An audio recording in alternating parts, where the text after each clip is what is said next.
pimpinan Majelis Gereja Jemaat Muntala mengucapkan selamat beribadah kepada kita. Kiranya ibadah ini membawa berkat dalam kehidupan kita. Dan yang memimpin ibadah kita pada saat ini ialah Pendeta Christina Manginte MTH. Untuk itu kita masuk dalam ibadah kita hari ini. Saya undang Bapak Ibu bangkit berdiri. Kita memuji Tuhan dengan menyanyikan Ku Masuk Ruang Maha Kudus.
Pertolongan kita adalah dalam nama Tuhan yang menjadikan langit dan bumi. Amin. Salam sejahtera bagi kamu semua. Dan bagimu juga. Silakan duduk. Saudara-saudara kekasih Tuhan, dengan hati yang terbuka di hadapan Tuhan, marilah bersama kita mengaku dosa kita. Ya Bapa di sorga, kami mengaku kepadamu bahwa kami telah berdosa dalam pikiran, perkataan, perbuatan, serta sikap hidup yang tidak sesuai dengan kehendak-Mu. Jika Engkau mengingat-ingat kesalahan kami Tuhan, siapakah yang dapat tahan?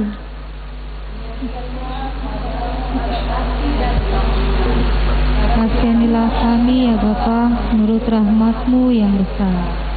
Amin. Tidak ada seorang pun yang telah naik ke sorga selain daripada Dia yang telah turun dari sorga, yaitulah Anak Manusia. Sungguh indah kabar mulia.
Saudara-saudara, dengarkanlah petunjuk hidup baru. Sebab kamu tidak menerima roh perbudakan yang membuat kamu menjadi takut lagi, tetapi kamu telah menerima roh yang menjadikan kamu anak Allah. Oleh roh itu kita berseru, ya Abba, ya Bapa. Amin. Kita masuk dalam Mazmur berbalasan yang terdapat dari Mazmur 139 ayat yang pertama sampai ayatnya yang ke-12. Dan kalimat yang keluar saya yang akan membacakan, kalimat yang masuk ke dalam Bapak Ibu yang membacakannya. Untuk pimpinan biduan Mazmur Daud, Tuhan, Engkau menyelidiki dan mengenal aku. Engkau mengetahui kalau aku duduk atau berdiri. Engkau mengerti pikiranku dari jauh. Engkau memeriksa aku kalau aku berjalan dan berbaring. Segala jalanku kau maklumi. Sebab sebelum lidahku mengeluarkan perkataan, Sesungguhnya semuanya telah kau ketahui, ya Tuhan. dari belakang dan dari depan Engkau mengurung aku. Dan Engkau menaruh tanganmu ke atasku. Terlalu ajaib bagiku pengetahuan itu. Terlalu tinggi, tidak sanggup aku mencapainya. Kemana aku dapat pergi menjauhi roh-Mu? Kemana aku dapat lari dari hadapan-Mu? Jika aku mendaki ke langit, Engkau di sana. Jika aku menaruh tempat dudukmu di dunia orang mati, di situ pun Engkau. Jika aku terbangun dengan sayur fajar, Dan membuat kediaman di ujung laut, juga di sana tangan-Mu akan menuntun aku. dan tangan kananmu memegang aku. Jika aku berkata, biarlah kegelapan saja melingkupi aku, Dan terang sekelilingku menjadi malam, maka kegelapan pun tidak menggelapkan bagimu. dan malam menjadi terang seperti siang, kegelapan sama seperti terang. Amin. Kita meresponi Mazmur berbalasan kita dengan muji Tuhan dari Mazmur 139 ayat yang pertama.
Saudara-saudara kekasih Tuhan, saatnya bagi kita sekalian untuk mempersiapkan Alkitab kita, juga hati, jiwa, dan raga kita menyelami kebenaran firman Tuhan. Mari kita persiapkan bacaan kita. Bacaan pertama, Yesaya 44 ayat 1 sampai 8. Bacaan yang kedua, Roma 8 ayat 12 sampai dengan ayat yang ke-25. Dan bacaan Injil adalah Matius 13 ayat 36 sampai ayatnya yang ke-43. Baik, saudara-saudara kekasih Tuhan, mari kita berdoa untuk mendengar, menyelami firman Tuhan. Mari berdoa. Dipermuliakan Engkau Tuhan di tengah pertemuan raya kami, pertemuan hari yang Engkau kuduskan bagi kami umat-Mu. Perkenankanlah tubuh, jiwa, dan raga kami sungguh-sungguh memuliakan Engkau. Dan saatnya bagi kami Tuhan untuk mendengarkan, menyelami kebenaran firman-Mu.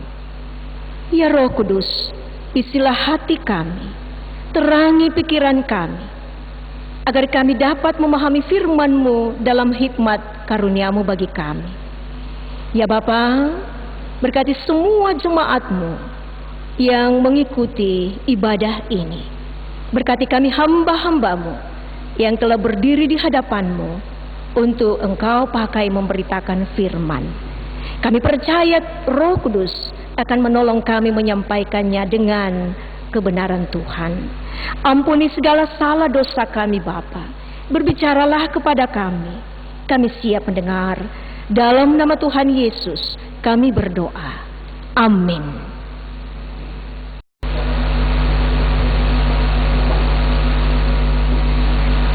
Pembacaan yang pertama terambil dari Yesaya 44 ayat 1 sampai dengan ayatnya yang ke-8. Tuhan satu-satunya Allah, tetapi sekarang dengarlah hai Yakub hambaku, dan hai Israel yang telah kupilih. Beginilah firman Tuhan yang menjadikan engkau, yang membentuk engkau sejak dari kandungan, dan yang menolong engkau.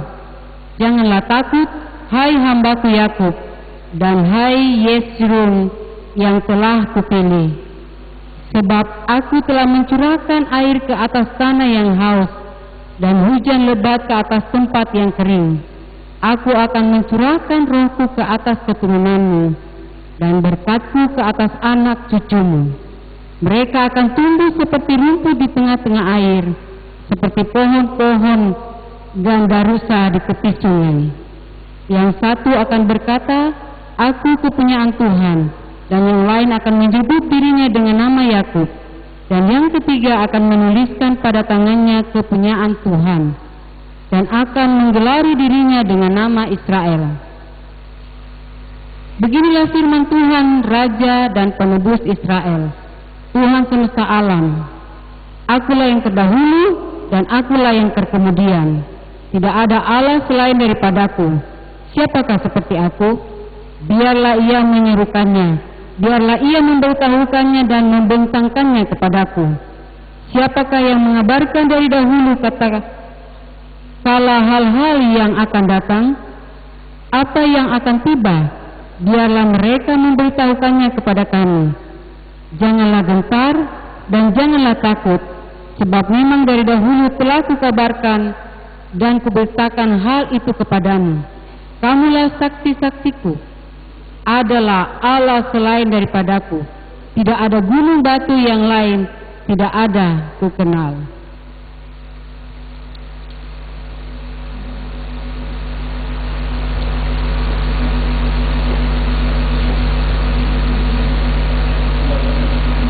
Yang kedua terdapat dari kitab Roma 8 ayat 12 sampai ayatnya yang ke-25.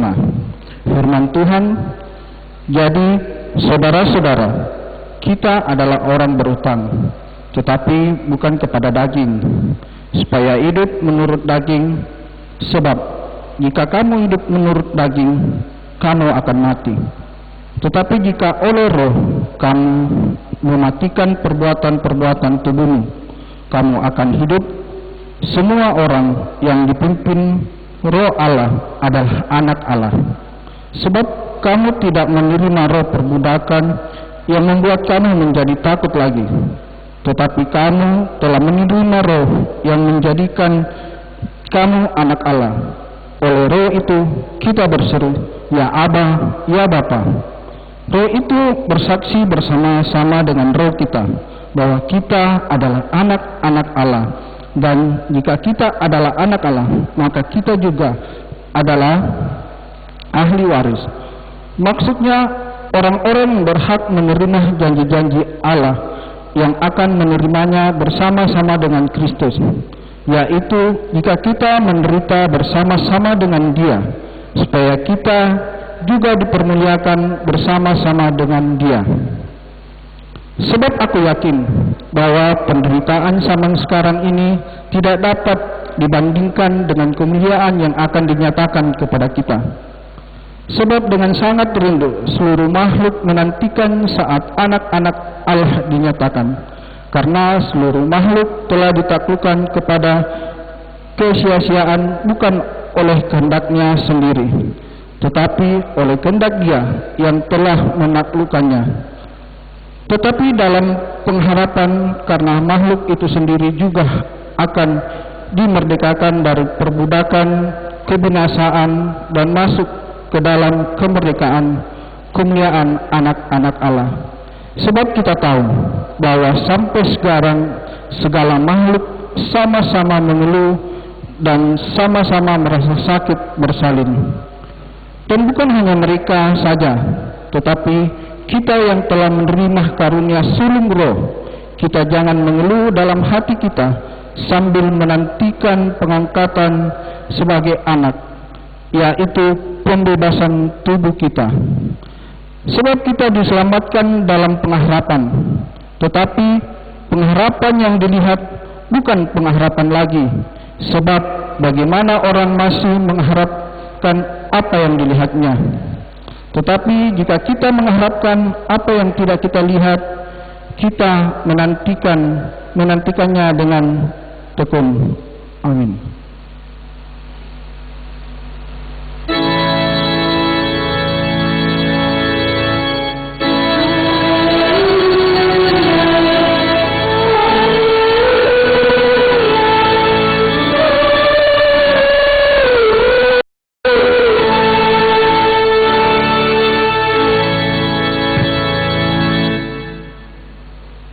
Saudara-saudara, marilah bangkit berdiri mendengarkan Injil Kristus Yesus dari Matius pasal 13 ayat 36 sampai ayatnya yang ke-43. Firman Tuhan. Penjelasan perumpamaan tentang lalang di antara gandum. Maka Yesus pun meninggalkan orang banyak itu lalu pulang. Murid-muridnya datang dan berkata kepadanya, "Jelaskan kepada kami perumpamaan tentang lalang di ladang itu." Ia menjawab katanya, "Orang yang menabur benih baik ialah anak manusia. Ladang ialah dunia.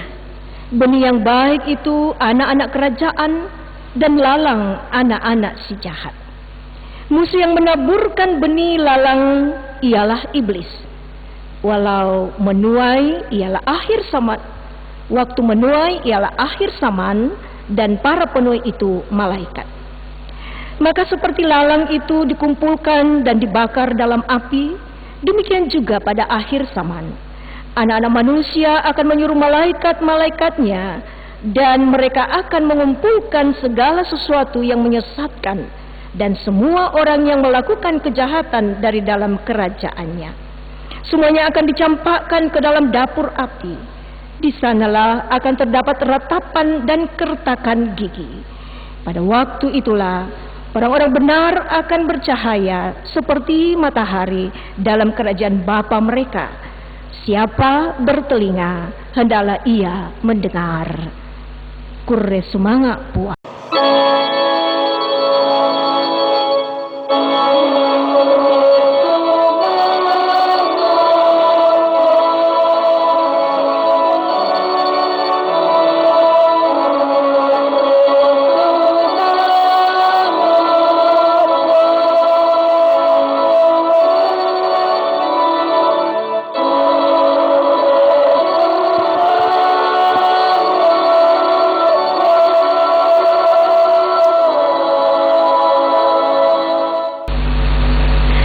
Shalom saudara-saudara, selamat berjumpa kembali di hari Minggu ini.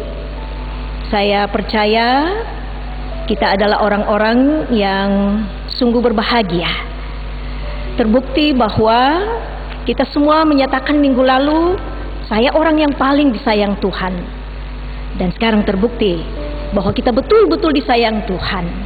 Hari ini Dia mau memberkati kita kembali melalui firman-Nya, bagaimana kita tegar walau di tengah tekanan.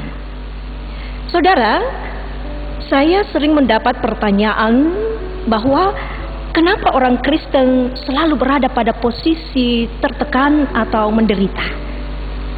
Pertanyaan ini saudara-saudara tidak boleh diabaikan, tetapi tidak bisa juga mematikan semangat iman kita. Ada 3 tipe orang yang menghadapi tantangan dalam hidup. Tipe yang pertama saudara-saudara disebut dengan tipe quitter. Tipe orang yang menyerah pada keadaan.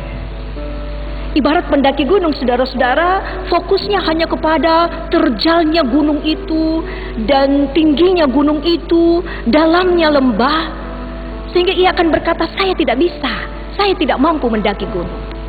Itu tipe orang yang disebut dengan quitter. Tipe yang kedua saudara-saudara disebut dengan tipe camper. Tipe ini saudara-saudara, ia suka pada zona nyaman. Kalau ia sudah aman, ya sudahlah. Kenapa harus mencari tantangan kalau sudah aman? Dan ternyata orang ini saudara-saudara tidak punya nyali yang besar. Ia cepat anjlok karena ia tidak kuat dalam menghadapi tantangan. Ia tidak siap menghadapi tantangan. Nah saudara-saudara, tipe yang ketiga disebut dengan climber. Ini adalah tipe orang yang melihat harapan di balik tantangan. Ibarat pendaki gunung saudara-saudara, ia fokus kepada puncak. Saya bisa pasti sampai di sana. Keinginan yang besar membuat dia tidak mudah terpengaruh oleh tantangan, rintangan di sekitarnya. Bahkan lingkungannya lah yang akan kemudian terpengaruh oleh semangatnya yang luar biasa itu. Dia bergairah mencapai tujuan yang jauh lebih baik. Yang namanya tantangan saudara-saudara, tipe orang climber ini adalah biasa saja. Orang ini tetap bertumbuh, bahkan berbuah dan berkualitas, sekalipun ia menghadapi tekanan. Perenungan saudara-saudara, tipe di manakah saudara dan saya? Saudara, persoalan kerajaan sorga dianalogikan oleh Tuhan Yesus seperti gandum yang hidup bersama-sama dengan lalang di dalam ladang yang sama.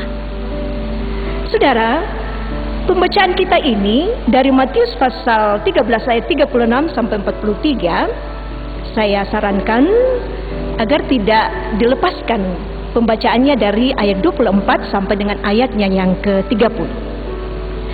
Dalam perumpamaan ini, khususnya dalam ayat 38, sangat dijelaskan bahwa yang disebut dengan ladang ialah dunia. Benih yang baik adalah anak-anak kerajaan atau orang percaya, dan lalang adalah anak-anak si jahat. Itu penjelasan tentang perumpamaan ini. Nah faktanya saudara-saudara, bahwa orang percaya atau anak-anak kerajaan yang sudah ditebus oleh darah Kristus Yesus hidup bersama-sama dengan anak-anak si jahat dalam dunia ini. Dan kita tidak tahu sampai kapan pemisahan, karena hanya Tuhan yang tahu, bahkan hanya Tuhan yang bisa memisahkannya. Nah saudara-saudara, kehadiran lalang yang bisa disebut sebagai tanaman pengganggu atau gulma, ini tentu sangat mengganggu pertumbuhan gandum, bukan? Produktivitas gandum pasti sangat terpengaruh dengan itu. Artinya bahwa gesekan-gesekan orang yang tidak percaya kepada Tuhan, yang tidak menerima Kristus Yesus, tentu akan menjadi sebuah gesekan yang betul-betul tidak mengenakan orang-orang yang menerima Yesus. Dan disitulah terjadi tekanan saudara-saudara. Dan tekanan itu akan muncul baik secara fisik maupun secara verbal. Kehadiran anak-anak si jahat bisa menyebabkan kedukaan atau sakit hati, kerugian materi, tekanan mental, dan lain sebagainya bagi anak-anak ketebusan Tuhan. Dan saudara-saudara, yang lebih berbahaya lagi saudara-saudara jika orang-orang yang dikatakan sudah percaya kepada Kristus Yesus, tetapi kemudian justru mereka bisa menjadi sumber tekanan. Perhatikan saudara-saudara, kenapa Tuhan Yesus memakai lalang di antara gandum? Karena lalang itu tidak jauh beda dengan gandum saudara-saudara. Bentuknya hampir identik. Karena itu tidak sedikit orang terkecoh dengan adanya orang-orang yang bisa tergolong ke dalam lalang di tengah-tengah orang percaya. Mungkin kelihatan secara fisik orang-orang yang percaya kepada Tuhan, tetapi efek yang dihasilkan saudara-saudara sangat terlihat. Kelihatan rohani, tetapi ia bisa menfitnah, bahkan ia bisa bermaksud jahat dan bisa menusuk dari belakang. Dan itu kan bisa kita alami saudara-saudara. Ternyata etika kecantikan, etika ketampanan itu bisa dimanipulasi saudara-saudara. Namun yang menarik dari Tuhan Yesus yang menghadapi realita tentang kehidupan bersama orang-orang percaya dan orang-orang yang tidak percaya saudara-saudara sangat lain dari apa yang biasa kita pikirkan. Mari kita perhatikan ayat yang ke-30 saudara-saudara. Saya ajak untuk melihat ayat 30 ya. Di situ dikatakan, biarkanlah keduanya tumbuh bersama sampai waktu menuai. Pada waktu itu aku akan berkata kepada para penuai, kumpulkanlah dahulu lalang itu dan ikatlah berberkas-berkas untuk dibakar. Kemudian kumpulkan gandum itu ke dalam lumbungku. Di situ Tuhan Yesus berkata bahwa biarkanlah kedua-duanya hidup bersama sampai waktu menuai. Yesus lebih tertarik kepada bagaimana gandum bisa bertumbuh di tengah lalang. Ini memberikan kita masukan saudara-saudara bahwa Yesus sebenarnya mengajar kita untuk belajar bertahan di tengah-tengah tekanan. Yesus mau supaya pikiran kita bagaimana kita bertumbuh bahkan menghasilkan kualitas yang baik. Jangan habiskan waktu saudara-saudara, jangan habiskan energi hanya untuk memikirkan bagaimana menyingkirkan lalang, bagaimana menyingkirkan orang-orang yang menyebabkan kita tertekan. Tetapi Tuhan Yesus mau supaya kita bertumbuh. Berikan pertumbuhan yang baik, perlihatkan kualitasmu. Pertumbuhan lebih penting saudara-saudara daripada penyingkiran. Ini yang luar biasa dari Tuhan Yesus. Lalu selanjutnya perenungan kita, bagaimana caranya? Bagaimana kita bisa bertumbuh? Bagaimana kita berkualitas walaupun kita berada di tengah-tengah tekanan?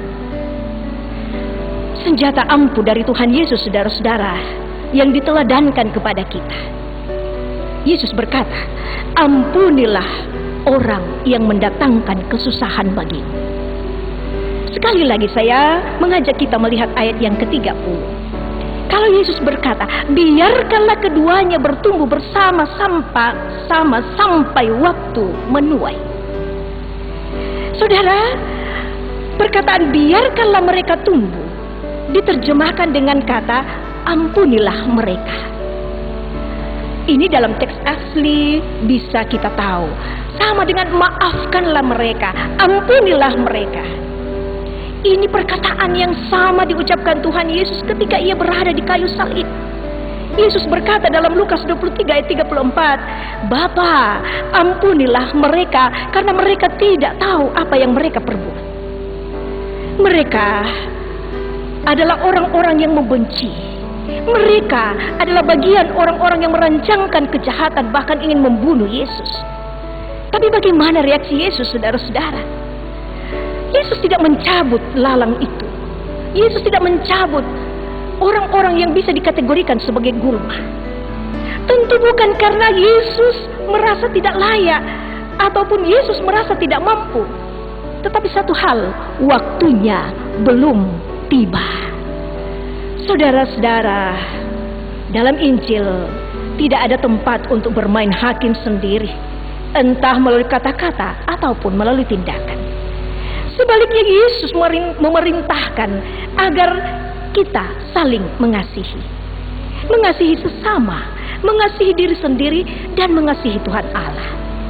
Ingat saudara-saudara, bahwa Injil selalu menantang kita untuk menjadi serupa dengan Kristus.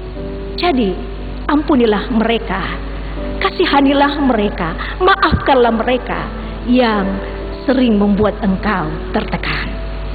Roma 8 saudara-saudara ayat yang ke-13 berkata, sebab jika kamu hidup menurut daging, kamu akan mati. Tetapi jika oleh roh kamu mematikan perbuatan-perbuatan tubuhmu, kamu akan hidup.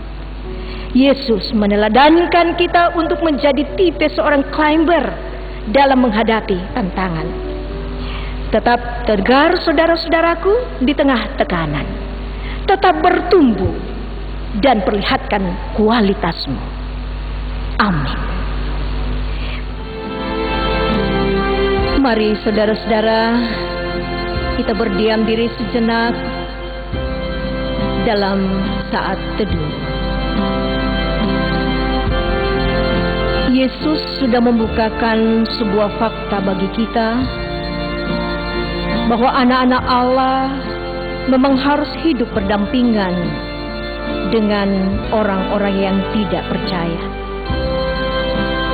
Tugas kita bukan menyingkirkan mereka, karena kita bukan orang yang tepat untuk menilai. Tugas kita adalah mengampuni mereka.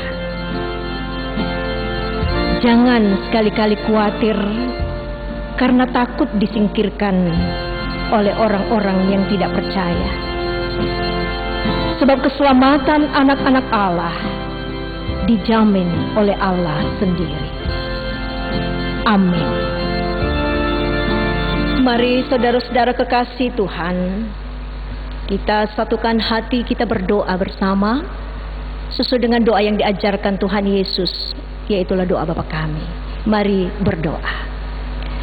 Bapa kami yang di sorga, dikuduskanlah namamu, datanglah kerajaanmu, jadilah kehendak-mu di bumi seperti di sorga. Berikanlah kami pada hari ini makanan kami yang secukupnya, dan ampunilah kami akan kesalahan kami, seperti kami juga mengampuni orang yang bersalah kepada kami. Dan janganlah membawa kami ke dalam pencobaan, tetapi lepaskanlah kami daripada yang jahat. Karena Engkau yang punya kerajaan dan kuasa dan kemuliaan sampai selama-lamanya. Amin. Mari bangkit berdiri sidang jemaat Tuhan. Bersama kita akan mengungkapkan pengakuan iman kita berdasarkan pengakuan iman rasuli sebagai berikut. Aku percaya kepada Allah, Bapa yang Maha Kuasa, Khalik langit dan bumi, dan kepada Yesus Kristus, Anaknya yang tunggal, Tuhan kita, yang dikandung daripada Roh Kudus, lahir dari anak darah Maria, yang menderita di bawah pemerintahan Pontius Pilatus, disalibkan, mati dan dikuburkan, turun ke dalam kerajaan maut. Pada hari yang ketiga bangkit pula dari antara orang-orang mati, naik ke sorga, duduk di sebelah kanan Allah Bapa yang Maha Kuasa, dan akan datang dari sana untuk menghakimi orang yang hidup dan yang mati. Aku percaya kepada Roh Kudus, gereja yang kudus dan am, persekutuan orang kudus, pengampunan dosa, kebangkitan daging, dan hidup yang kekal. Amin. Disilakan duduk kembali. Kita masuk dalam persembahan kita, dan persembahan kita terdapat dari Hakim-Hakim 6 ayat 18. Janganlah kiranya pergi dari sini sampai aku datang kepadamu, membawa persembahanku dan meletakkannya di hadapanmu. Firman-Nya, aku akan tinggal sampai engkau kembali. Untuk meresponi persembahan kita, mari kita memuji Tuhan dari PKJ 145 ayat 1 sampai 2. Aku melangkah ke rumah Tuhan.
Saudara-saudara, kita akan menaikkan syafaat kita, dan izinkan saya menyampaikan beberapa hal untuk kita bawa dalam doa. Saudara-saudara kita yang bersuka cita atas pertambahan usia dalam pekan ini, tanggal 21 Saudara Alce, tanggal 22 Rudi Mentaruk, tanggal 23 Yuliana Gala dan Miriam Loken, tanggal 25 adalah Vicky J. Tandirerum. Diucapkan selamat atas pertambahan usia. Biarlah hikmat Tuhan bertambah-tambah dan pujian syukur kepada Tuhan selalu nyata. Saudara-saudara, kita satukan hati, kita berdoa. Mari berdoa. Bapa kami yang ada di sorga, dipermuliakanlah Engkau Tuhan di tengah-tengah sukacita kami bersama. Kami merasakan penyertaan Tuhan dalam satu pekan berlalu, dengan segala pekerjaan yang boleh kami lakukan, dengan segala hal yang telah kami perbuat bersama dalam pelayanan kami. Kami bersyukur hari ini Tuhan menguatkan kami kembali. Firman-Mu menjadi kekuatan bagi kami untuk terus tegar menghadapi tantangan. Kami percaya dalam kuasa Roh Kudus, firman-Mu akan terurai dengan baik dan terus menjadi suluh dan pedoman dalam kehidupan kami. Setiap kami yang boleh mengambil bahagian dalam pelayanan hari Minggu ini, Bapa, kami percaya Engkau memberkati kami, memberkati pelayanan kami, sehingga setiap orang yang mengikutinya akan mendapatkan kekuatan baru, semangat baru, hidup baru dari firman kebenaran-Mu. Bapa di sorga, kami ingin kembali mempertaruhkan seluruh perjalanan hidup kami. Pelayanan kami dalam satu pekan ini Tuhan, kami serahkan ke dalam tangan kasih-Mu. Kami juga menyerahkan untuk pekerjaan yang boleh dikerjakan oleh anggota jemaat Tuhan. Dalam kasih-Mu Tuhan, kami tetap dikuatkan. Bagi saudara-saudara kami yang sudah diperbolehkan untuk boleh bekerja di kantor atau di luar rumah, kami mohon Tuhan tetap menjaga, memelihara. Bagi saudara-saudara kami yang masih harus tetap bekerja dari rumah, kami mohon Tuhan tetap memberikan semangat, sehingga semua pekerjaan tetap berjalan dengan baik dan kualitasnya tetap menjadi hal yang dibanggakan. Bapa di sorga, kami menyerahkan ke dalam tangan kasih-Mu keberadaan anggota jemaat yang bergumul dengan sakit penyakit. Berkenan Tuhan untuk menolong, meyakinkan bahwa Engkau adalah tabib yang agung, yang berjuang dalam masa-masa pergumulan pekerjaan. Tuhan, kami mohon Engkau juga membuka jalan. Yang bergumul dalam perjuangan pendidikan, kami percaya hanya kasih Tuhan yang akan membuka semuanya, menolong anak cucu kami agar mereka tetap kuat dalam perjuangan. Kami berdoa bersama dalam perjuangan kami dengan pemerintah dalam menghadapi pandemi COVID-19 yang masih merajalela ini Tuhan. Kami tahu bahwa Engkau adalah Allah kami yang sangat kuat, penuh dengan kasih sayang. Perkenankan kami boleh bergandengan tangan untuk bersama-sama memutuskan mata rantai ini, sehingga kami boleh hidup dalam suasana yang jauh lebih membawa kami ke dalam kenyamanan. Namun berikan kami hikmat untuk menghadapi perjalanan hidup kami dalam masa normal baru ini. Kami berdoa Tuhan, saudara-saudara kami yang sedang berjuang dalam perawatan secara khusus dalam menghadapi sakit penyakit ini, baik yang sedang dirawat di rumah sakit pun dirawat di tempat-tempat di mana pemerintah siapkan. Kami mohon ya Bapa, Engkau tetap menolong, memberkati mereka semuanya. Kami tahu Tuhan adalah penyayang dan pengasih. Semuanya akan berjalan dengan baik sebagaimana biasanya, namun kami tidak tahu kapan waktu yang Tuhan berikan bagi kami. Tuhan, kami sehati dengan sahabat kami, Bapak Ishak Matande, dengan keluarga. Tuhan, Engkau adalah Allah kami yang baik. Kami percaya Engkau ada bersama-sama dengan mereka, dan kami percaya Engkau akan ada dalam perjuangan mereka. Ya Tuhan, kami serahkan ke dalam tangan kasih-Mu untuk sukacita dari beberapa saudara-saudara kami yang boleh berulang tahun dalam pekan ini. Hikmat hanyalah daripada-Mu yang semakin bertambah dalam diri mereka. Ya Bapa di sorga, berkatilah majelis gereja, berkati tim yang senantiasa bersatu padu dalam pelayanan dari jemaat Bontoala. Berkati semua orang yang boleh menyaksikan ibadah kami ini. Tuhan, Engkau memberkati persembahan jemaat-Mu. Biarlah semuanya menjadi persembahan yang berbau harum di hadapan-Mu. Ini kami Bapa, yang datang membawa segala pengharapan kami. Kami semua bawa hanya dalam Kristus Yesus, yang adalah Tuhan dan Juru Selamat kami, yang kekal untuk selama-lamanya. Amin. Saudara-saudara kekasih Tuhan, marilah kita bangkit berdiri. Kita akan menerima pengutusan dan berkat dari Tuhan. Mari kita melakukan pelengkap Kidung Jemaat 240. Ya Tuhan, Engkau perlindunganku.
saudara, pergilah, tinggalkanlah segala ketakutanmu dan tinggikanlah Kristus dalam hidupmu melalui cara hidup yang berkenan bagi Kristus, dan terimalah berkat-Nya. Tuhan memberkati engkau dan melindungi engkau. Tuhan menyinari engkau dengan wajah-Nya dan memberi engkau kasih karunia. Tuhan menghadapkan wajah-Nya kepadamu dan memberi engkau damai sejahtera. Amin. Terpujilah Allah kita yang mulia dengan ibadah raya kita. Kita bersyukur kepada Tuhan yang telah mengutus hamba-Nya Ibu Pendeta Kristina Manginte MTH yang telah membawakan firman Tuhan pada hari ini. Kita bersyukur kepada Tuhan telah menyatakan karya melalui pelayanan, kantoria, organis, operator, Majelis Gereja Jemaat Bontala yang telah bertugas dengan penuh sorak-sorai atas kemenangan iman. Tuhan memberkati kita. Mari kita angkat pujian dari PKJ 225, firman-Mu kupegang selalu.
Selamat hari Minggu. Tuhan Yesus memberkati. Jaga kesehatan.